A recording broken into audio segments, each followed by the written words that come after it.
কিছু পোলাপান আছে মাথায় চুল টুল রাখিয়া একটা কেমন কেমন ভাব, তারপরে গলায় মোটা সোনার চেন, পৌষ মাসের শীতেও সামনের 2-3টে বোতাম খুলে তো লোকেরা যেন বোঝে উনি একখান কিছু ঝুলাইছে।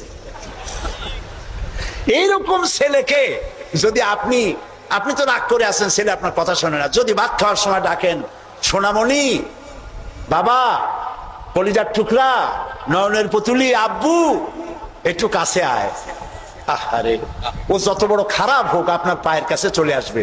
আপনি ওর কপালে একটা চুমা দেন, ওর গালে একটা চুমা দেন, আব্বু এই যে তুমি জামা কাপড় পরছো এগুলো মাইকেল জ্যাকসনের জন্য শোভা পায়, তুমি রসুলের উম্মত, মুসলমান মায়ের পেটে আসছো, এটা তোমার জন্য শোভা পায় না আব্বু, এই কামটা তুমি করো না, আমার অসম্মান হয় সমাজে।